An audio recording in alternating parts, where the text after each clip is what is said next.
Kattakada Indian ബാങ്കിന് മുന്നിൽ park ചെയ്തിരുന്ന ഓട്ടോറിക്ഷയിൽ നിന്ന് പണമടങ്ങിയ പേഴ്സ് മോഷണം പോയി.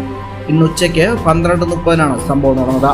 കാട്ടാക്കടയിൽ ഓട്ടോറിക്ഷ ഓടുന്ന അനിദാസ് എന്നയാളുടെ 8500 രൂപ അടങ്ങിയ പേഴ്സാണ് മോഷണം പോയത്. ഇന്ത്യൻ ബാങ്കിൽ പണയം വെച്ച സ്വർണം തിരിച്ചെടുക്കുന്നതിനായി ബാങ്കിന് മുന്നിൽ ഓട്ടോറിക്ഷ നിർത്തിയ ശേഷം പേഴ്സ് എടുക്കുന്നതിനായി തിരിച്ചു വന്ന് ഓട്ടോറിക്ഷയിൽ നോക്കുമ്പോൾ പണം അടങ്ങിയ പേഴ്സ് നഷ്ടപ്പെട്ടതായി കണ്ടു. തുടർന്ന് CCTV പരിശോധിച്ചപ്പോൾ ഒരു യുവാവ് ഓട്ടോറിക്ഷയിൽ വന്നിരിക്കുന്നതും അല്പസമയം കഴിഞ്ഞ് തിരിച്ചു മടങ്ങിപ്പോകുന്നതും കണ്ടു. ഉടൻ തന്നെ കാട്ടാക്കട പോലീസിലെത്തി പരാതി നൽകി. പേഴ്സിൽ 8500 രൂപയും 2 ATM കാർഡും ലൈസൻസിന്റെ ഒറിജിനലും പാൻ കാർഡും ആധാർ കാർഡും ഉണ്ടായിരുന്നു.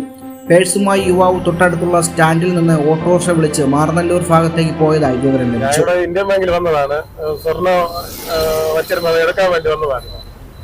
ബാങ്കിൽ കയറി സ്വർണ്ണം വച്ചിരുന്നത് എടുത്ത് ഒരു അരമണിക്കൂർ കഴിഞ്ഞ് ഇറങ്ങി ഞാൻ വന്ന് വണ്ടിയിൽ നോക്കിയപ്പോൾ എന്റെ പൈസ അടങ്ങിയ ബാഗ്സ് കാണാൻ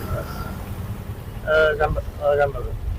പിന്നെ ഞാൻ നേരെ പോയി ബാങ്കിൽ കയറി CCTV പരിശോധിച്ചപ്പോൾ ഒരു യുവാവ് ഒന്ന് എടുക്കണായിട്ട് കാണിച്ചു കണ്ട്. പിന്നെ നേരെ പോയി ബാങ്കിൽ ഇവിടെ പോലീസ് സ്റ്റേഷനിൽ പോയി പരാതി കൊടുക്കുകയാണ് ചെയ്തത്.